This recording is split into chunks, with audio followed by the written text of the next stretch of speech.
디지털 영상의 개요. 여러분이 이제 사진이나 영상을 찍었으면 그걸 갖다가 이제 편집을 해야 되는데, 뭐 어떤 분들은 뭐 편집을 하기 위해서 뭐 여러 가지 프로그램들을 많이 쓰시는데, 제일 많이 쓰는 게 이제 우리가 프리미어를 많이 쓰고, 그 다음에 뭐 어떤 분들은 베가스를 많이 쓰고, 또 간단하게 하기 위해서 여러 가지 프로그램들이 있는데, 어, 일반적으로 우리가 쓰는 그 프로그램들은 현재 얘기한 그 두 가지를 제일 많이 쓰고, 그 다음에 이제 파이널 컷이라고 해가지고 몇 계열, 그러니까 그쪽에서는 파이널 컷을 많이 써요. 근데 파이널 컷이나 프리미어나 거의 거기에서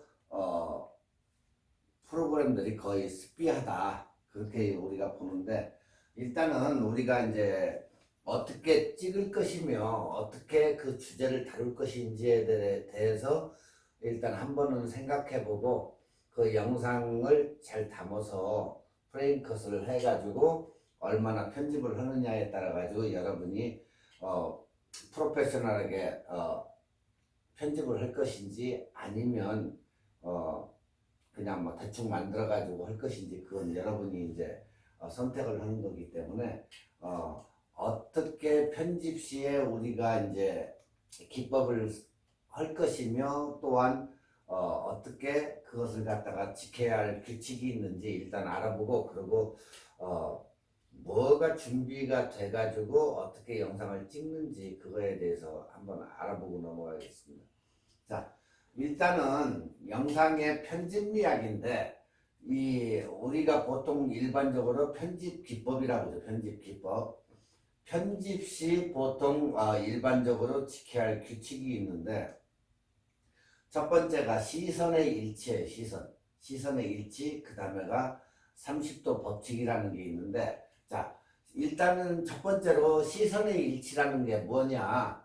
자, 여러분들이 영화 속 등장인물이 어느 한 곳을 이렇게 바라본다고 쳤을 때, 그 다음 이어지는 다음 샷은 인물을 바라보고 있는 그 대상, 대상을 그 보여줌으로써 선을 이어갈 수가 있는 거죠.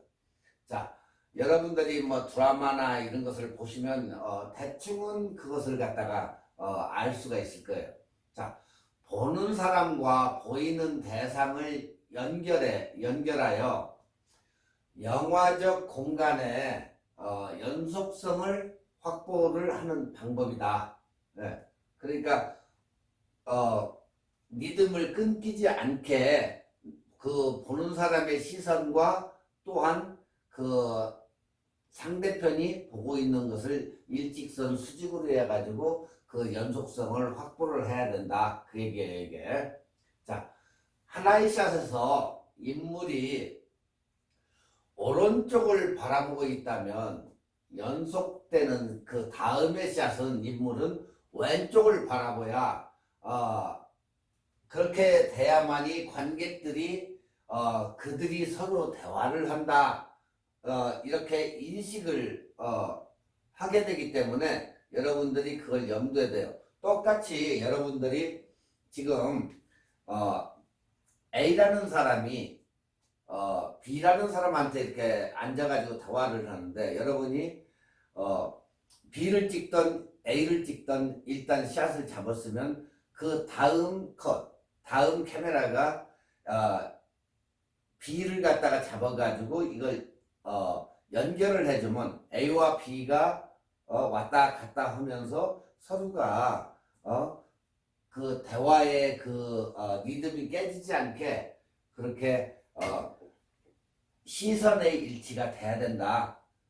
갑자기 뜬금없이 뭐 대화하는 그 컷인데 엉뚱한 게 나온다 하면 어때요? 관객들의 혼란을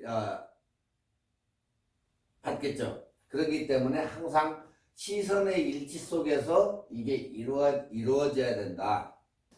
다음에는 30도 법칙인데, 30도 법칙이란 뭐냐?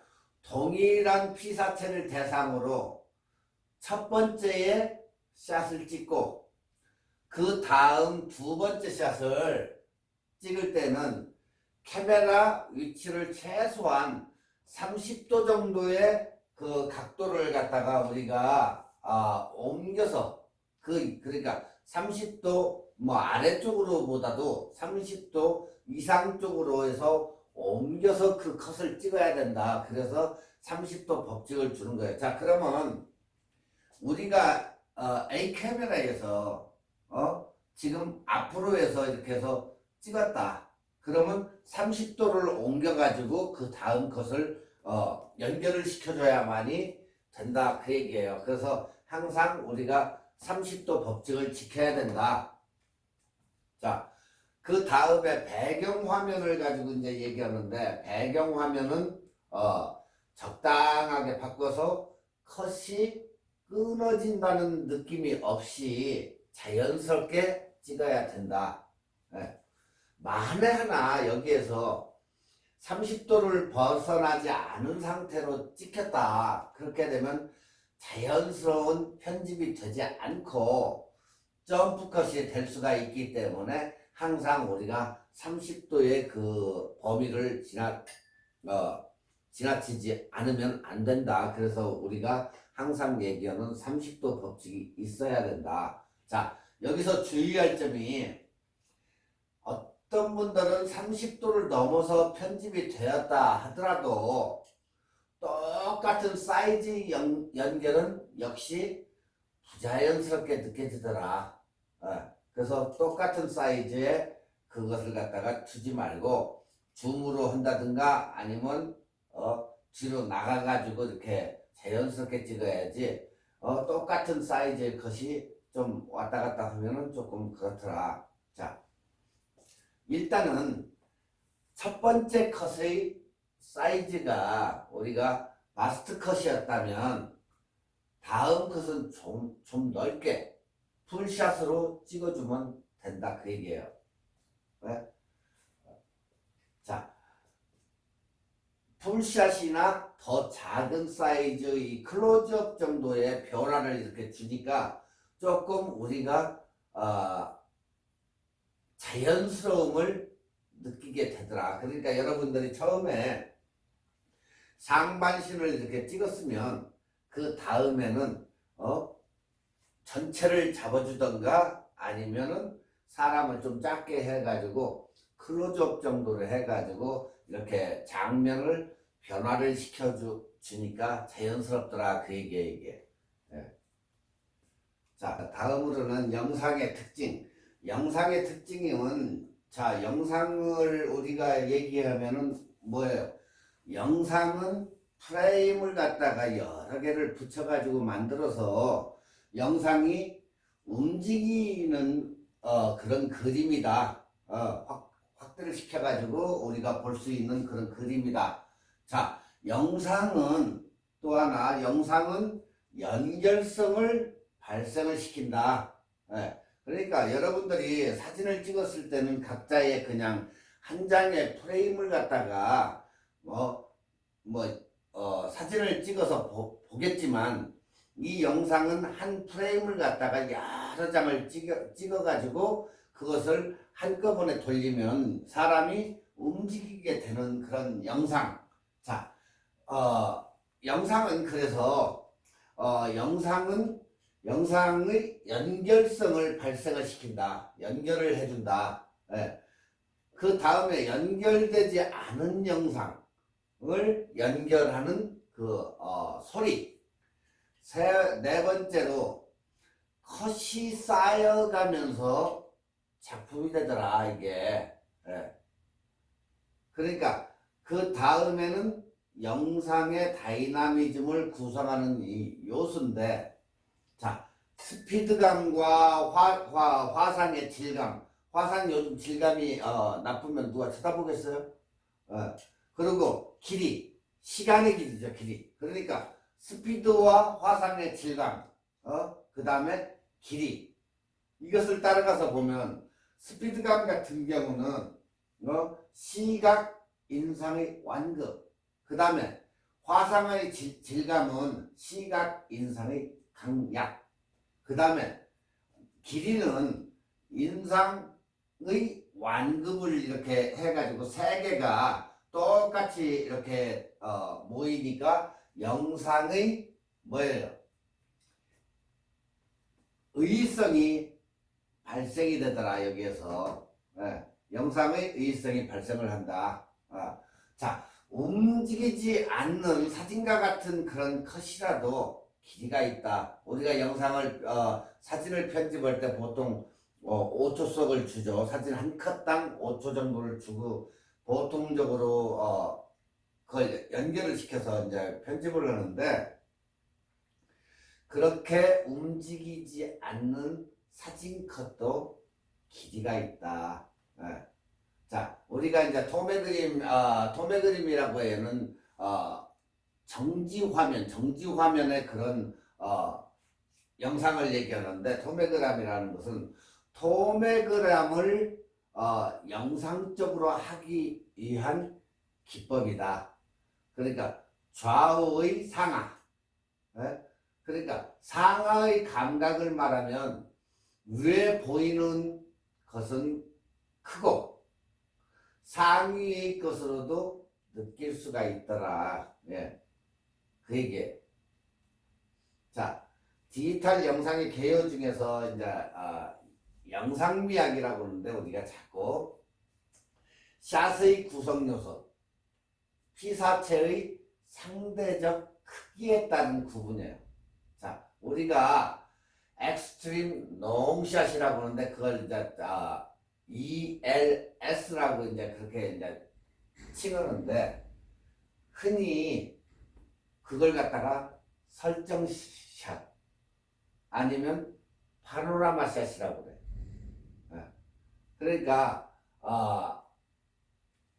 여러분들이 이렇게 설정을 해가지고 찍는 그런 것을 갖다가 이제 우리가 설정샷이다 아니면 파노라마 샷이다 이렇게 부른다. 전체적인 상황이나 배경을 더 중심적으로 보여주고, 또한 자동차 경주나 출퇴근 시간 도심의 거리, 인파 이런 걸 최단으로 보여줄 때 이걸 사용한다. ESL을. 자, ELS를 어느 때 사용한다? 자동차 경주, 출퇴근, 도심 거리, 인파를 최대한 많이 이렇게 보여줄 수 있는 것을 그때를 우리가 이제 얘기를 하는데, 그런 것을 많이 사용한다.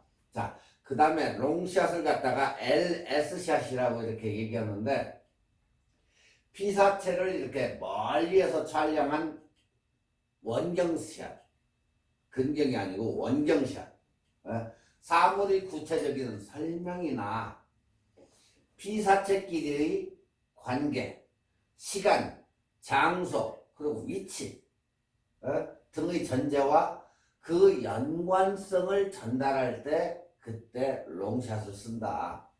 그러니까 똑같아요. 사진도 여러분들이 세미나나 이런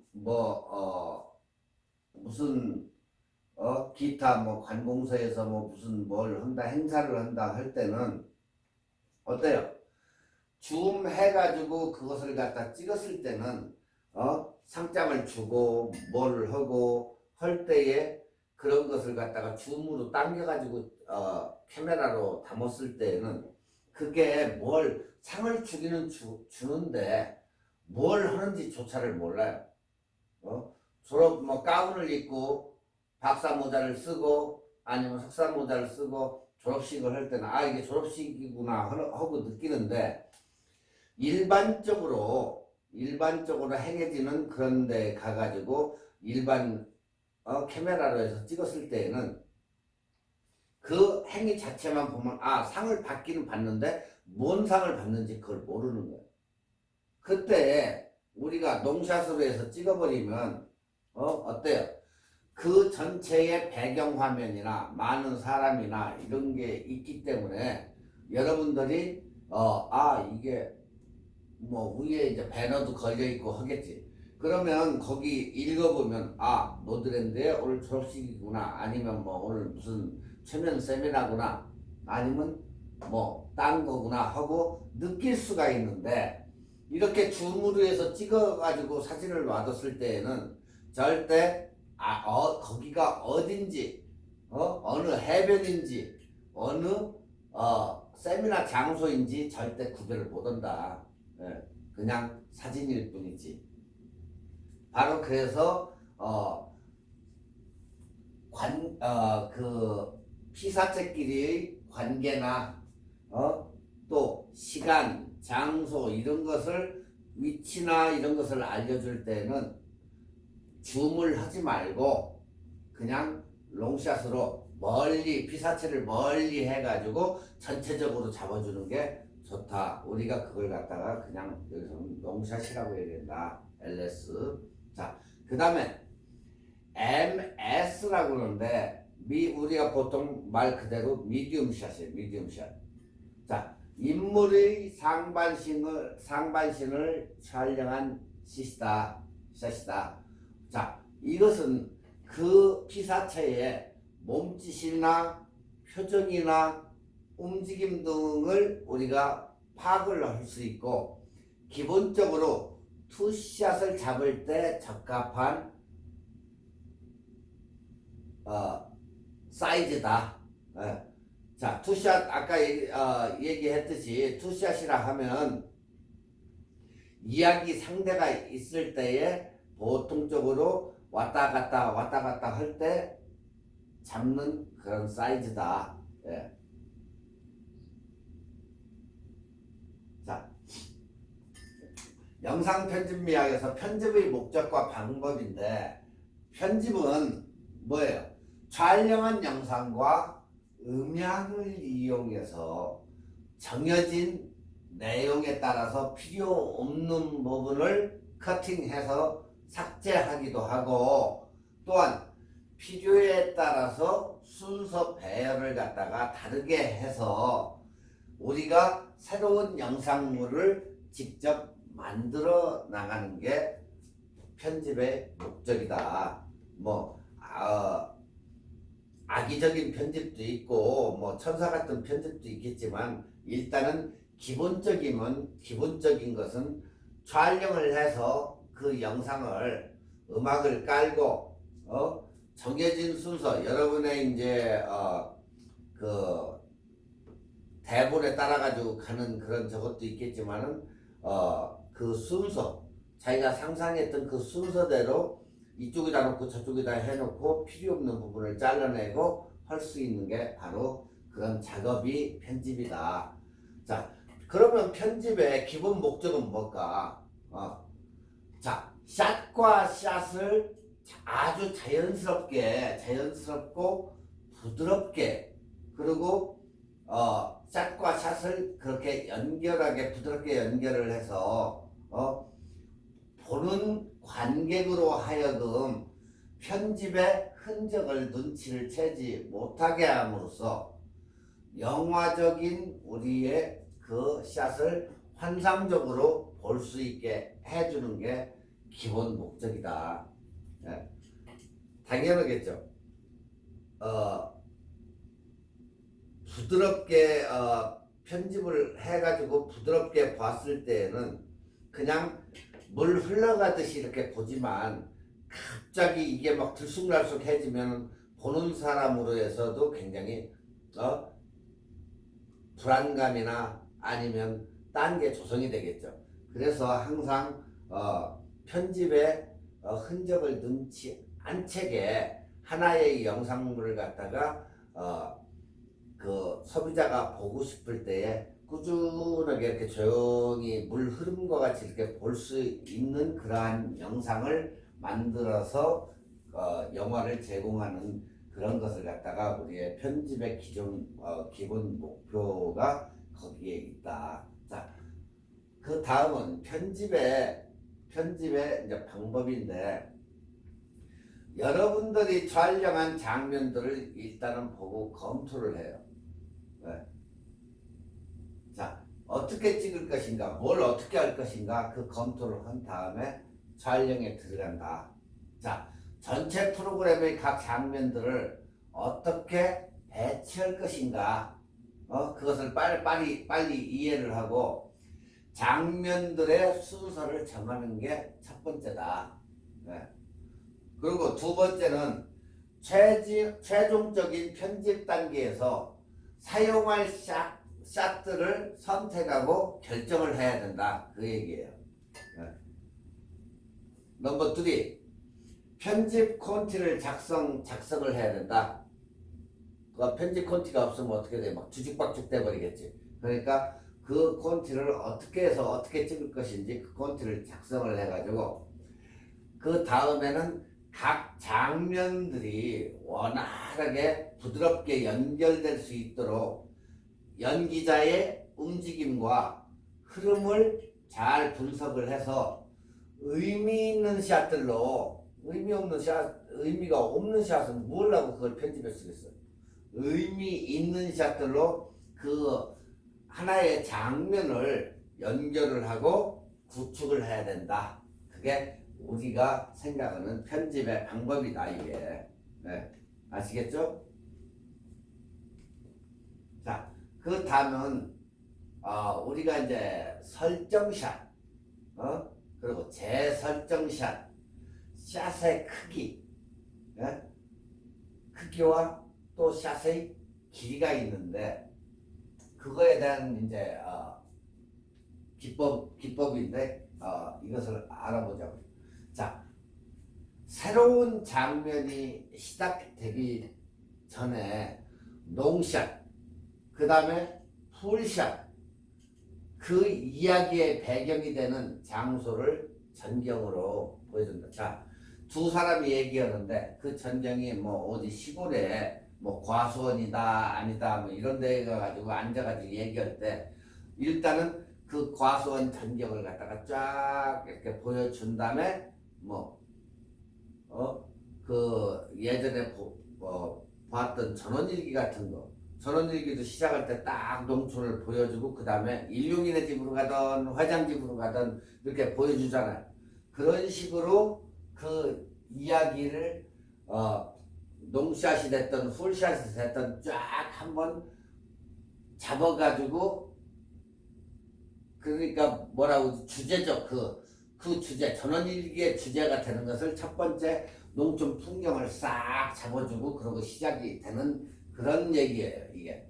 그러니까 배경이 되는 그 장소, 그런 것을 한번 전경을 딱 보여주고 그렇게 하고 시작을 한다.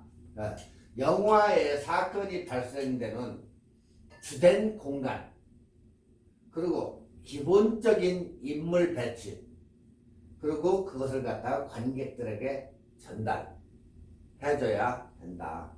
자, 그러면 관객들은 설정샷을 통해 어떤 장소에 어느 위치에서 등장인물들이 사건을 진행하는지를 알 수가 있다. 자, 우리가 뭐 한국의 그 드라마 같은 거 이런 거 보면은 그 찍는 데는 한국에서 뭐 스튜디오 세트를 놓고 찍던 뭐든 해외 로케 가가지고 약간 어느 정도 씻고 찍어가지고 같이 이렇게 그것을 접목을 시키잖아요. 자, 미국에 와가지고 어느 정도의 만약에 부대를 훈련을 시킨다 하면은 부대를 훈련시키는 게 미국 어디에 라스베가스에 어디에 그 전경을 보여준 다음에 한국에 있는 강원도 모처에 아니면 그 모래가 조금 있고 그런 데에다가 캠프를 갖다 만들어 놓고 그렇게 해가지고 처음 샷을 보여주고 그쪽으로 해서 자연스럽게 넘어가면 거기가 미국에서 찍었는가 보다 이렇게 생각하지 누가 한국에서 찍었다고 생각하겠어요. 그렇기 때문에 설정을 해가지고 그것을 갖다가 찍는 거예요. 자, 관객들은 설정샷을 통해서 어떤 장소, 그 장소, 라스베가스, 그 장소와 어느 위치에 등장인물들이 사건을 진행하는가를 안다. 그러니까 라스베가스에서 찍어가지고 베이스를 갖다가 한국에서 찍든 어디든 찍든 일단은 미국으로 착각을 한다는 거예요. 똑같이. 네. 그 안에서 일어나는 실생활. 자, 한국에서 옛날에 메쉬 같은 거, 그 영화를 찍었을 때, 그게 뭐 한국에서 완전히 다 찍었을까요? 그건 아니다. 여기에서 스튜디오를 만들어가지고, 여기서 찍어가지고, 한국에서 찍은 놈하고, 이렇게 매치를 시키면서 왔다 갔다 하기 때문에, 완성도를 그렇게 높여놓고 보면은, 보는 시청자들 입장에서는 어때요? 아, 이게 미국에서 찍은 거구나 하는 것을 느끼겠어요? 당연히 한국이 배경이 됐기 때문에 한국에서 찍었다고 착각을 한단 말이에요. 그게 한국에서 일어나는 일이다. 근데 설령 그게 한국에서 안 찍고 거의 미국에서 찍는데도 한국 같은 그 세트장을 만들어 가지고 설정을 해요. 부대 안에는 뭐 거의 습표잖아요. 그렇기 때문에 그렇게 해서 메쉬 같은 것을 미국에서 제작을 해가지고 한국에서 봐도 아 이게 우리나라 뭐 어디쯤 되는가 보구나 하고 느낄 수가 있겠지. 자, 근데 그걸 갖다가 그 베이스 캠프를 갖다가 의정부나 아니면 평택을 보여주고 시작을 하면 아 여기가 저 베이스가 평택이구나 하는 걸 느낀다는 얘기예요. 이게. 자, 재설정 샷은 설정샷과 그 다음이 되는 연속샷. 그러니까 첫 번째에 설정을 해놓고 찍은 샷에 그 다음 연속이 되는 샷이다. 자, 사건을 진행하다가 관객이 영화적 공간을 혼동하거나 있기 전에 다시 영화적인 공간과 기본적인 인물의 배치를 재설정해 주는 것이다.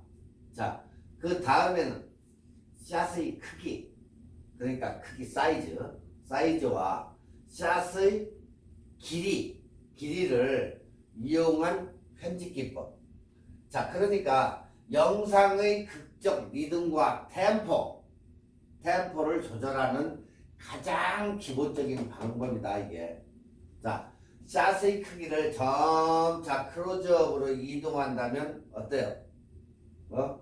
우리가 클로즈업을 갖다가 막 얼굴 있는 데를 탁 잘라가지고 클로즈업을 했을 때는 어때요? 극도로 긴장감을 나타내는 거란 말이에요. 얼굴을 막 이렇게 잡았을 때 같이 싸우고 있는데 막 저기서 화를 내는데 이 사람 요걸 얻어먹었어. 자, 그러면 전체 샷을 잡았을 때와 얼굴에 막 눈 요마직을 잡아가지고 탁 기분 나쁜 쪽으로 쳐다보는 어느 쪽이 샷이 낫겠어요? 바로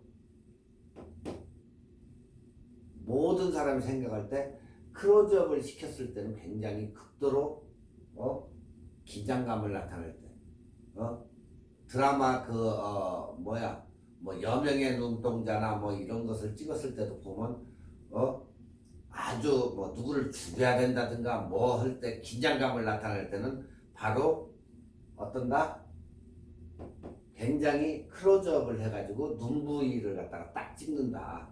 그러면 일단은 긴장감을 나타내게 된다. 그 얘기예요. 자, 샷의 길이를 길게 편집한다면 어때요?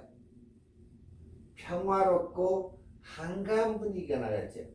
자, 전쟁이나 그런 거보다 다시 전원일기로 가가지고 농촌 풍경을 갖다가 음악 나오면서 쫙 전경을 갖다가 풀샷으로 해서 쫙 찍어가지고 이렇게 여러분들한테 보내줄 때는 어떻게 이렇게 평화로움이 있지. 평화로움. 바로 그 얘기예요. 한가하고 평화로운 그 농촌의 풍경 그런 식으로 볼 때는 풀로 이렇게 잡아줘야지 작게 잡아가지고 하면은 평화로워 보이겠어요 그게? 절대 평화롭게 보이지는 않는다. 그런 점은 그렇기 때문에 분위기를 내려고 하면 항상 풀로, 또한 이게 세미나인지 지금 뭔지 그렇게 모르니까 학교 전경을 갖다 찍을 때도 천천히 전경을 찍어가지고 해야만이 평화롭게 느껴지고, 아, 여기가 학업을 성취도가 높게 생긴 학교구나, 이렇게 적어지. 짧게 이렇게 잘라가지고 찍었을 때는 어때요? 편안하고 이렇게 뭐 한가한 그런 저거는 안 나타난다, 그 얘기예요. 그리고 짧으면 어때요? 컷이 짧으면 긴장감이 나타난다, 그 얘기예요. 대충 아시겠죠? 뭐 몰라도 뭐 나중에 이제 직접적으로 해보시면은 그게 이제 나타나요.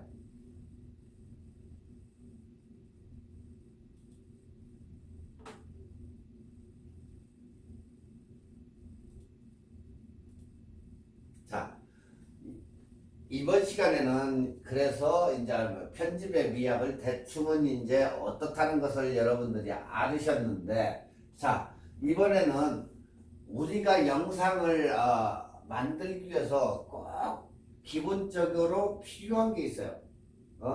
비디오 카메라, 고가인 비디오 카메라 필요한지, 아니면 고프로가 필요한지, 아니면 저렴하게 찍기 위해서 핸드폰이 필요한지, 일반적인 홈비디오 찍는 캠코더가 필요한지, 전문 카메라가 어느 게 필요한지. 요즘은 이게 발달이 돼 가지고 굉장히 좋은 게 많아요. 그렇지만 여러분들이 너무 이 가격 대비 아주 싼 것을 고르면 화질과 음향에 영향을 받는다. 자, 여러분들이 보통적으로 아마존닷컴이나 이런 데서 카메라를 보통적으로 1000불이나 뭐 800불이나 주고 산 것과 저 이베이나 이런 데서 보니까 비슷한 그 싼 거 300불짜리 이런 걸 가지고 찍었을 때와 뭐가 차이 날까요? 바로 음향과 그 사진에 찍히는 4K라도 전체가 다 4K가 아니다. 질이 틀려진다, 그 얘기예요. 그러니까 어느 정도의 장비가 밑바탕이 돼야만이 이게 어느 정도의 화질이 나오는 거지, 절대적으로 안 좋은 걸 가지고 이렇게 찍었을 때는 그 화질이 그렇게까지는 나오지를 않는다. 그러니까 여러분들이 직접적으로 개개인이 찍는 것을 해봤을 때도 그걸 많이 피부로 와닿을 거예요. 자, 일예로 캐논의 제일 아래급 카메라로 영상을 찍었을 때와 5D 이상급으로 찍었을 때와 그 영상이 엄청 달라지더라. 예, 영상도 그렇고 사진도 그렇고 그래요. 자, 비싸면 비싼 만큼 그만큼의 옵션이 있기 때문에 여러분들이 찍는 것과 저기가 달라요. 육안으로는 뭐 그냥 쉽게 봤을 때는 모르는 것 같이 보여도 그게 아니다. 그러고 나서는 그게 뭐다? 짬밥이다. 자꾸 찍어가지고 하다 보니까 그런 뭐 프로 정신도 생기고, 어떻게 하면 이렇게도 찍히는구나 하는 것도 알고 해서 자꾸 찍어보고 편집을 해본 사람은 빨리 그런 걸 느끼지만, 처음 접하는 사람들한테는 이게 화질이었던지 뭔지 그런 거 신경을 절대 안 쓴다. 그냥 표정만 잘 나오면 그냥 좋은가 보다 이렇게 생각하는데, 그건 아니다. 줌으로 해가지고 확대를 해봤을 때와 폴샷으로 멀리 찍었을 때와 그런 것을 이렇게 비교해서 보면 그 가격면이 월등한 게 칼라의 화감이나 모든 이 질에 대해 비례한다. 예. 그러니까 어느 정도의 가격이 있는 중형급 그런 카메라를 쓰는 게 좋다. 자, 여러분들이 이렇게 보면은 카메라를 갖다가 이렇게 현재 캐논에서 나오는 카메라들인데 이것을 갖다가 렌즈를 여러분들이 하나를 사가지고 갖다 대립을 시켜요. 카메라 렌즈 여러분들 지금 현재 카메라에서 쓰는 그 렌즈도 여기에 맞다. 아니면 전문 시네마 카메라 렌즈를 구입해가지고 쓰는 것도 좋고, 그렇지 않다면은 일반 렌즈를 장착해가지고 써도 무방하다. 예. 자, 우리가 카메라를 이렇게 보니까 과연 어느 게 나을까? 그것도 헷갈려 하시는 분들이 많아요. 자, 요즘에는 현대에 와가지고는 옛날 카메라하고, 옛날 카메라 주면 여러분들 그거 가지고 찍으라고 쪽팔리다 봐. 절대 안 나갈 거예요. 네. 현재의 시대에 와서는 테크놀로지 발달로 인해 가지고 어마어마한 카메라들이 많이 나와 있어요. 근데 베타에서 테이프 방식을 거쳐서 지금은 디지털화가 돼 있어요.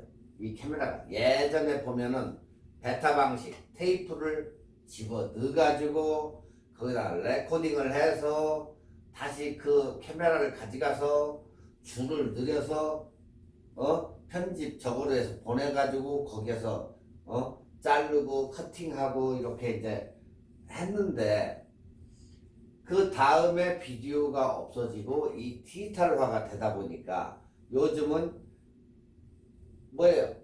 칩 하나 넣고 메모리 카드 하나 넣고 그거 거기에 레코딩이 된 걸 바로 그냥 빼지만, 예전에는 그냥 일반 카메라에서 손으로 들여가지고 컴퓨터로 들어가지고 이놈을 커팅 거기서 잘라가면서 다 전체를 봐가지고 그놈을 가지고 편집을 했어요.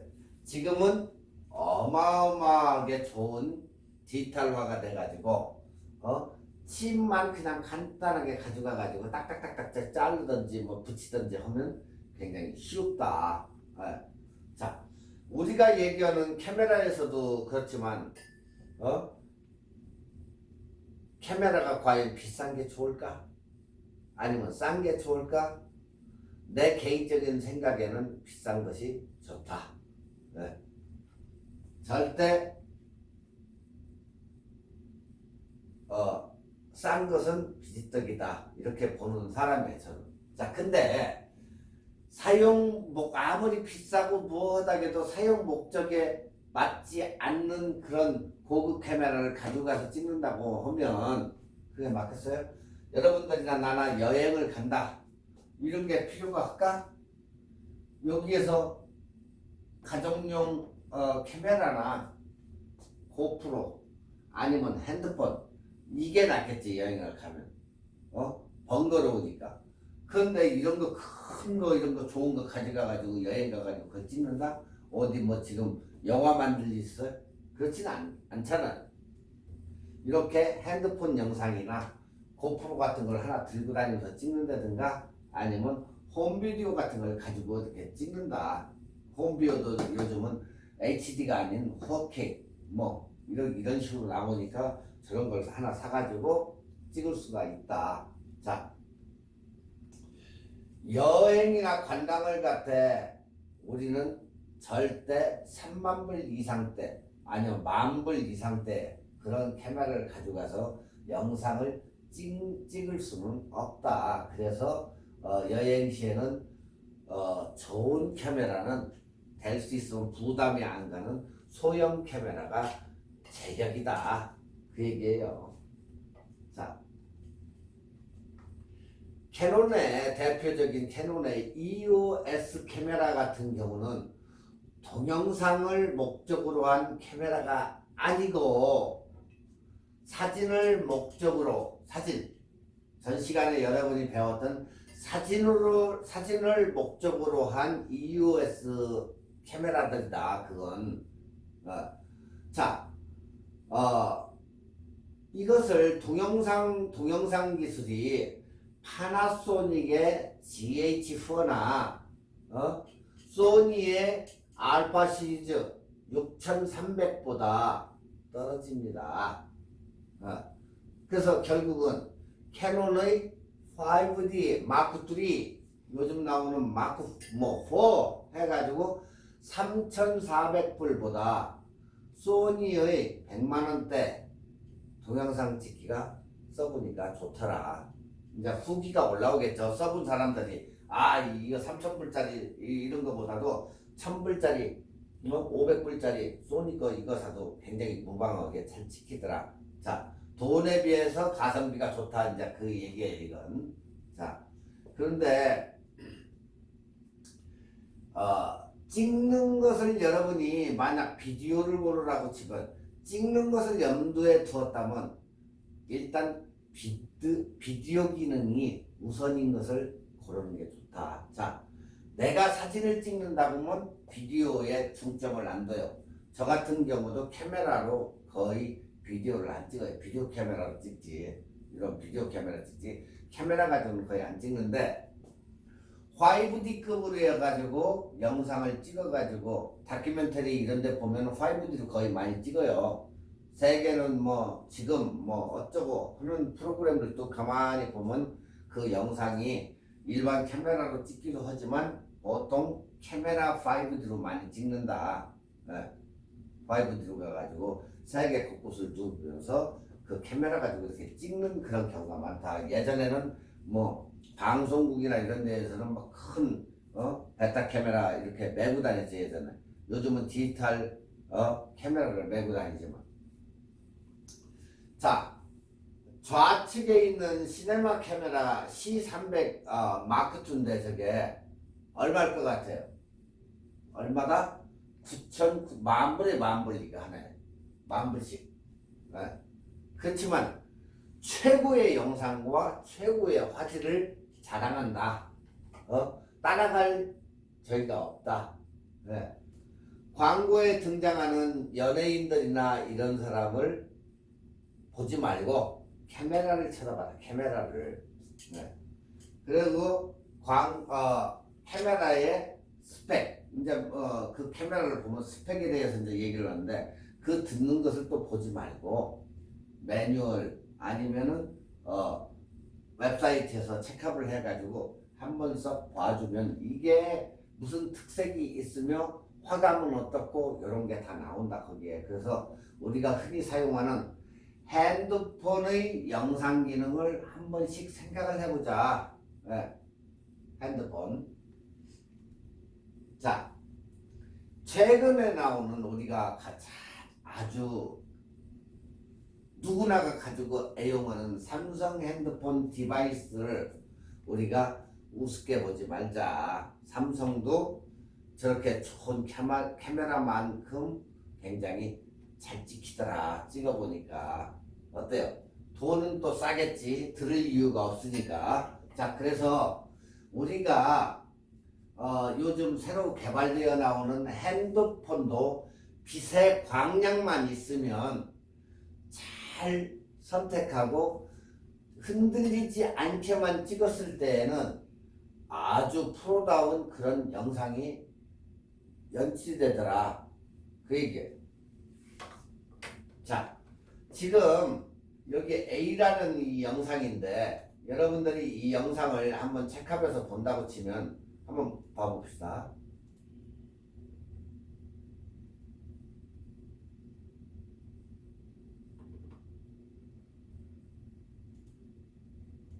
왜 안 움직이지?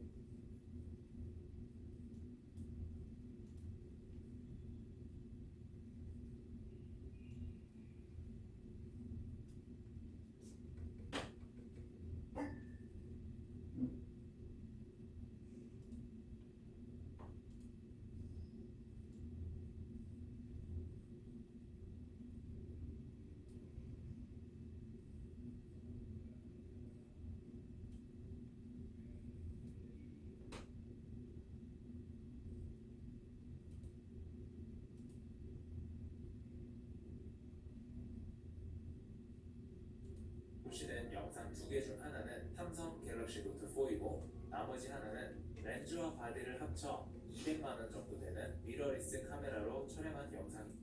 자, 이게 지금 무슨 저거냐면 삼성 핸드폰하고 몇백만 원짜리 영상하고 디바이스를 비교를 해 놓은 거예요.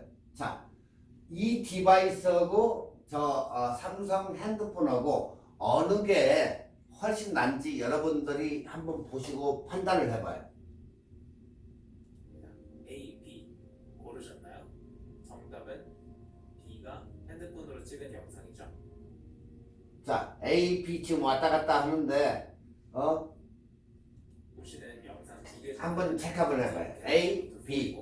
나머지 하나는 A, 렌즈 바디를 합쳐 200만 원 정도 되는 B. mirrorless 카메라로 촬영한 영상입니다. B가 삼성에서 정답은 삼성 핸드폰에 B가 핸드폰으로 찍은 전혀 어때요? 손색이 없죠. 이런 정도의 차이가 뭐 있다. 그러니까 굳이 일반적인 동영상을 찍을 때는 핸드폰으로 찍어도 충분하다. 카메라가 비디오 카메라가 없어도 월등히 나오는데 여러분들이 이제 거기에서 조작을 좀 해야 되겠죠. 옵션에서. 그러면 이렇게 굉장한 사진을 얻을 수가 있다. 보셨죠? 별 차이가 없어요. 핸드폰 여러분 걸로 찍어도 충분히 잘 찍힌다. 200만 원이 세이브가 된다. 자, 이 옆에 동영상을 보면 알겠지만 핸드폰의 빛의 광량, 밝은 그 빛, 광량과 구도만으로도 고가의 DSLR처럼 우리가 찍을 수가 있더라. 현재 여러분이 가지고 있는 카메라나 핸드폰을 이용해서 빛의 흐름을 잘 여러분들 지금까지 전 시간에도 계속 우리가 카메라를 배워서 구도나 빛의 흐름이나 이런 것을 배워왔기 때문에 잘 찍어가지고 하면 일반적인 뭐보다 낫다? 비디오 카메라보다 훨씬 낫다, 핸드폰이. 자, 근데 빛 없는 데 가가지고 찍으면 되겠어요? 안 되겠어요? 안 되겠죠. 분명 여기서는 빛의 광량이 좋은 데라고 그랬어. 그죠? 밝고 이렇게 광량이 좋은 데서는 별 차이 못 느낀다. 네. 그리고 구도는 비디오 구도나 사진 구도나 거의 비슷하다.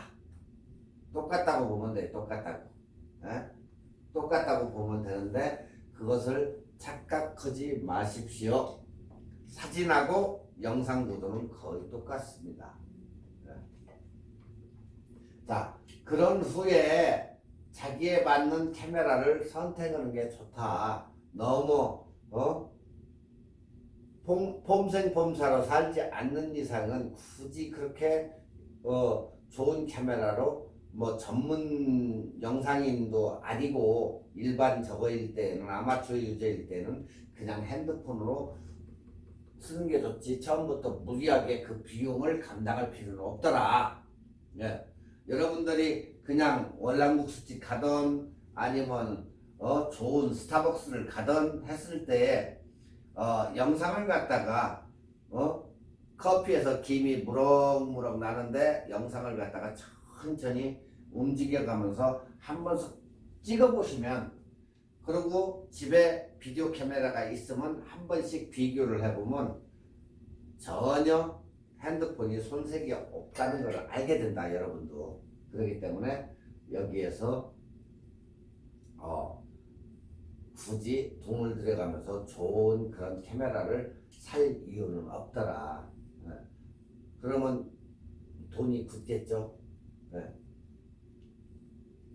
자, 두 번째로는 렌즈의 선택인데 오늘은 뭐 거의 시간이 된 것 같은데 오늘은 여기까지만 하고 다음 시간에 어떤 렌즈를 선택해야 되는지 여러분의 카메라에다가 과연 좋은 렌즈를 달아야 되는지 나쁜 렌즈를 달아야 되는지 그거에 대해서 한번 알아보고 최근에는 캐논에서 나온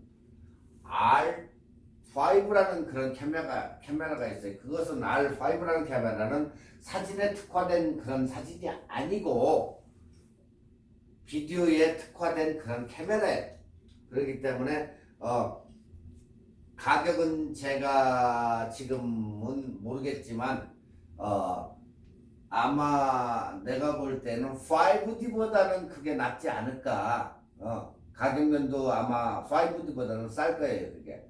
그렇게 해가지고 여러분들이 거기에 맞는 관광 렌즈를 사던 뭘 해가지고 그렇게 찍어보는 것도 굉장히 의미가 있을 것 같아요. 5D도 영상은 잘 찍히지만은 거의다가 우리 같은 경우는 영상은 영상이지 카메라 가지고는 영상을 잘 안 찍어요. 근데 이제 영상의 전문가들은 5D를 가지고 굉장히 많이 찍어요. 비디오 카메라로 안 찍고 사진도 찍고 영상도 찍고 이렇게 하는데 보통 방송국 외주를 주면은 거기에서도 요즘은 거의다가 핸드폰으로 많이 찍어서 다큐멘터리나 이런 걸 제작한다는 거 그냥 큰 카메라 이렇게 요즘은 그렇게 잘 들고 안 다녀요.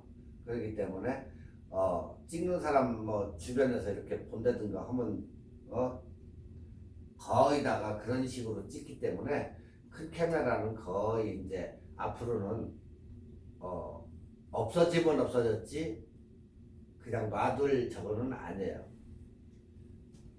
자, 다음 시간에 렌즈의 선택을 배우기로 하고 오늘은 여기서 끝내겠습니다. 여러분 오늘 수고하셨습니다. 다음 시간에 렌즈 어느 것을 선택할까 그거에 대해서 알아보기로 하겠습니다.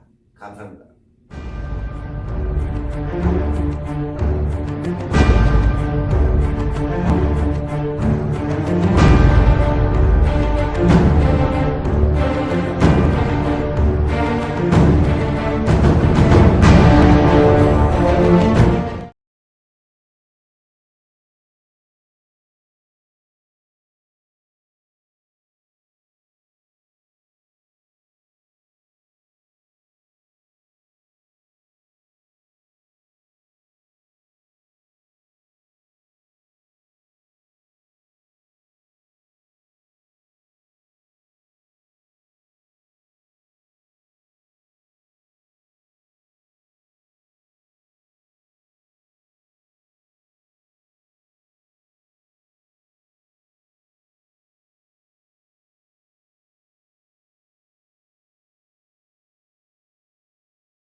죄송합니다. 이거 뭐 넘어가지가 않네.